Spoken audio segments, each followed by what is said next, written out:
Welcome to the TAXtv special coming to you from the Treasury. I'm delighted to say I'm joined by David Gauke, Exchequer Secretary to the Treasury. It is now, what, 7:15 on budget day. A long day, I imagine. Fairly long. Early start with briefings this morning, and then in for the sort of budget speech and so on, and then various phone calls to do, and media appearances to do, and listening to the parliamentary debate, so a bit of that. So delighted to have the chance to speak now. Thank you very much for seeing us. How does the day work for you then? At what point do people find out things for the first time? Well, as a Treasury Minister, you're obviously sort of intimately involved in the process throughout, and with the budget, perhaps more than in terms of the autumn statement, where there are a lot of things that aren't to do with tax. You know, most of the budget announcements were tax related, so heavily involved in that. But most of the government only finds out on the day itself. The Cabinet, for example, gets a briefing in the morning, and then various relevant ministers who are in the Cabinet or Treasury ministers will get additional briefings over the course of the morning just to make sure they're up to speed on everything, because we obviously all focus on our own particular areas. So, for example, I've spent more time looking at the things relating to income tax, say, than looking at alcohol or cigarettes. So that tends to be how it works. Okay. But then obviously on the day itself we're all briefed beforehand before the Chancellor delivers his speech. Okay, and we'll start with income tax, as that's one you've already mentioned, and what I think is generally accepted to be a Liberal Democrat desire, and that is this increase in personal allowance. Now, obviously, the announce of an increase to over £9,000 is a huge increase in the personal allowance, but National Insurance doesn't seem to be following it quite as quickly. Well, you're absolutely right to say that it was part of the Liberal Democrat manifesto, but I think there are a lot of Conservatives who are very enthusiastic about this policy, and it's a Conservative Chancellor that is implementing it as part of a coalition government. And I was in the Chamber earlier today, and the announcement of a very big increase, as you say, the biggest we've seen for a very, very long time, certainly in cash terms the biggest ever, was very warmly received by both Liberal Democrats and Conservative MPs, so we're pleased to be able to do that. Yes, the focus has been on income tax, and there's an ambitious target to increase the personal allowance to £10,000, but we've made very rapid progress in doing that, and we're within sight of achieving that objective. And so yes, the focus has been on that rather than national insurance contributions, but nonetheless the overall position is that for low paid workers in particular, their tax is being reduced. Indeed, something like 24 million people will be receiving an income tax cut as a consequence of what has been announced today. But the national insurance staying lower does mean that obviously Mr Osborne did talk about the idea of this ongoing discussion about a merger of income tax and national insurance. But of course, if the thresholds are massively different, it's just going to add quite a lot of complexity, presumably, when that actually does happen. Well, the focus of that work is very much on merging the operation of income tax and national insurance contributions. We're not looking at complete merger. And there are things that can be done to make it easier for employers, particularly small employers, to address this, and also to make the tax system much more transparent, and we're doing a lot of work on that. So national insurance contributions will continue, but I think we should be pleased with the progress we're making, so that something like 2 million people will be taken out of income tax if you look at the measures announced today and the measures announced in previous budgets, and that's very good progress. And as I say, millions more have benefited from the increase in the personal allowance. If we sort of move up through the earnings brackets, the first thing that strikes me after that is the basic rate threshold, which has actually fallen very slightly. It's never a nice thing for people. Well, the point here is that if the basic rate threshold doesn't fall, then actually higher rate taxpayers benefit twice as much than basic rate taxpayers do of the increase in the personal allowance. And what we have done this year is that high rate taxpayers by and large will be benefiting. They'll be getting a tax cut of £42.50 a year.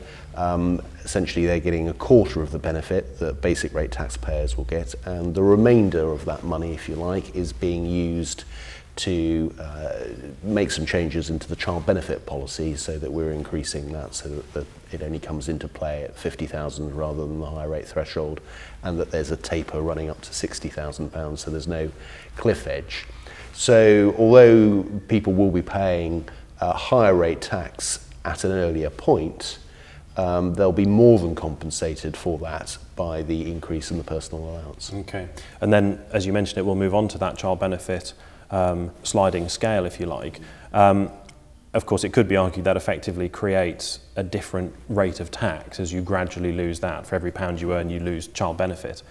Nothing has been done, as far as we can see, about the fact that if a couple earn nearly £100,000 between them, they'll still get it, but a single parent on £60,000 will now lose everything.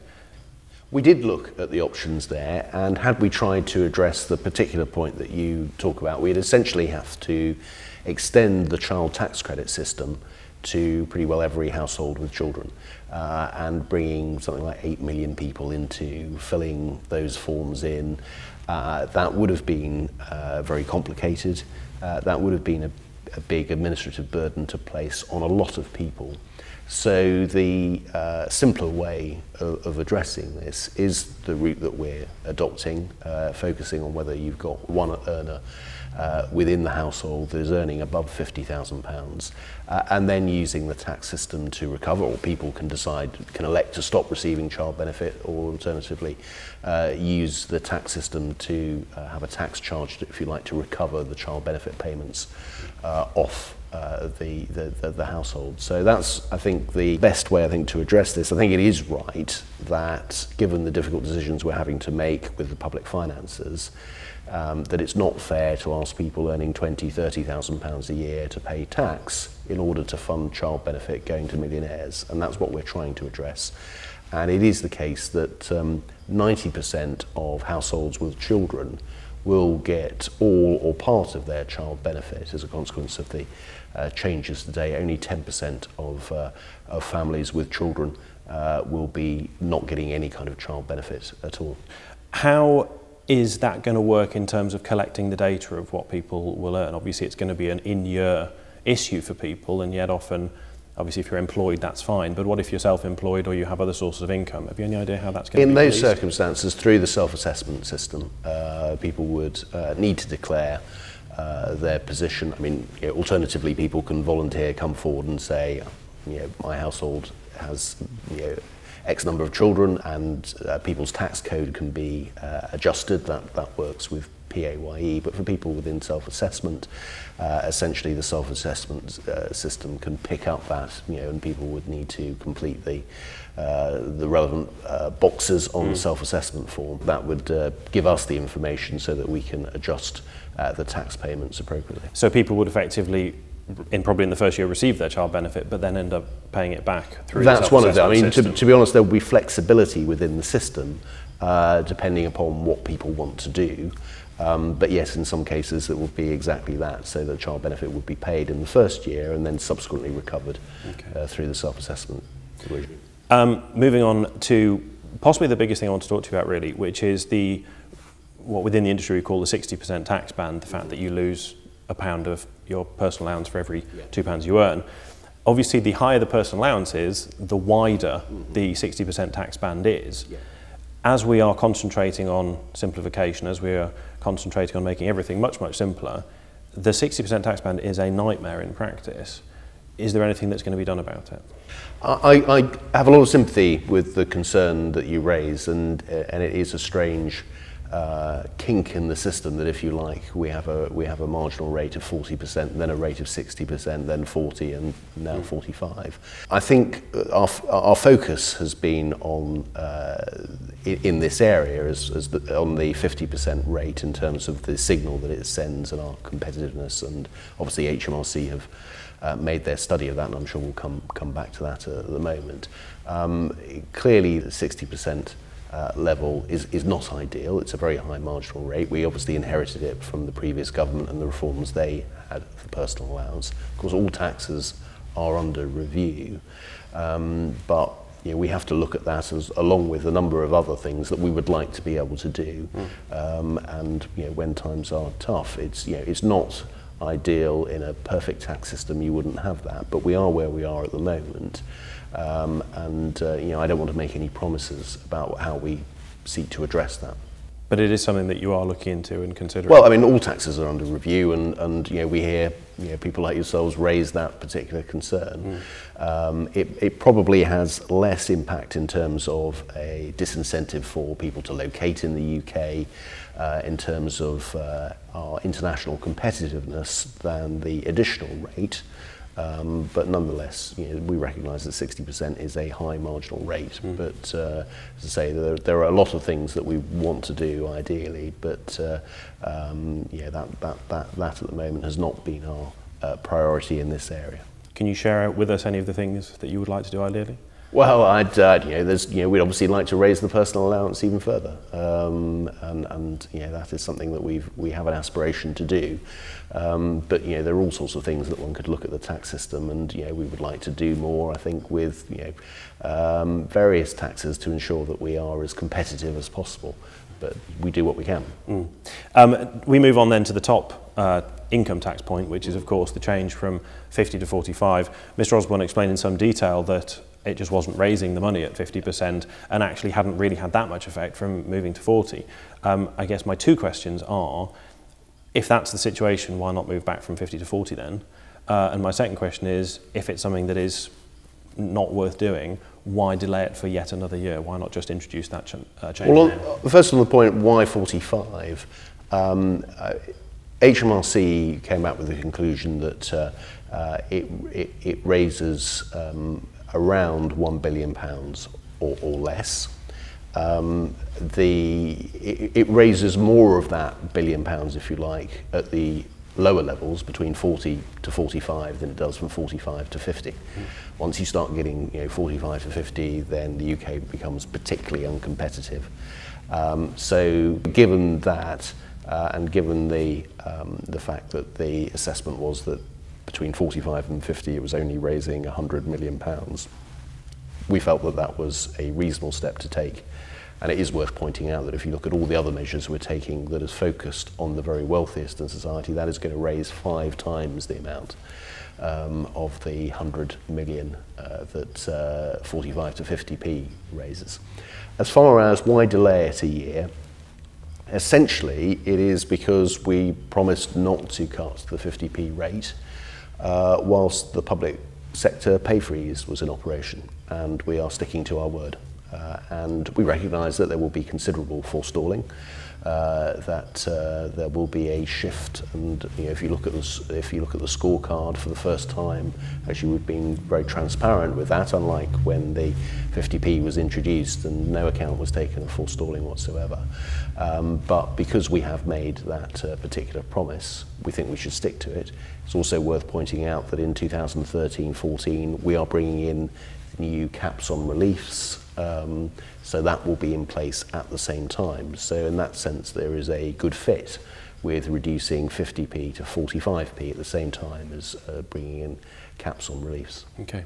If we talk about what has now already got the name of granny tax, this idea that the additional personal allowances for pensioners are going to be not cut but will be now held, as I understand it, and everybody else will catch up quite quickly if you keep going as you have been going with the personal allowance. That's a very unpopular measure and will upset an awful lot of people.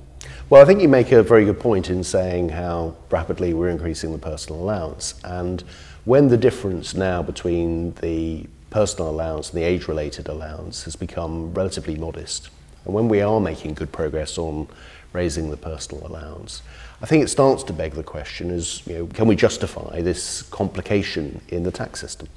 And age-related allowances are a complication.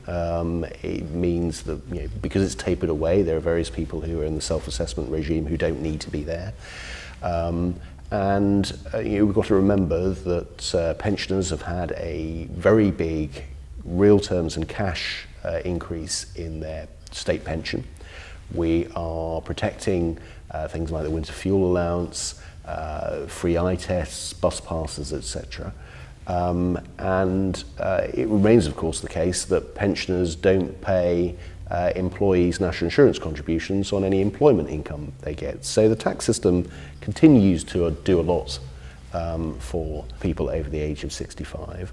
But I suppose if we're going to have simplification in the tax system, and I hear all the time, look, we've got to have a simpler tax system, this is a big simplification, and I think it's difficult to justify the existence of two different personal allowances depending upon when you were born. So I think this is a good simplification, and although there will be resistance, and I'm sure people will complain about it, if you look at how people over the age of 65 are being treated across the board by this government, then I think we have protected them from fiscal consolidation to a very large extent.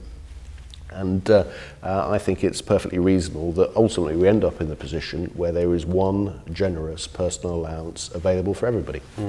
I think I wouldn't be doing my job properly if I didn't point out, if we are moving to simplification, if we are getting rid of these sliding scales, the introduction of one today as far as the child benefit is concerned is obviously an issue, and the retention of the 60% one as well would be something that people would... I hear the point you're making there, but if you're looking at child benefit, the alternative would have been a much more complicated means testing system, essentially extending child tax credit to millions of people.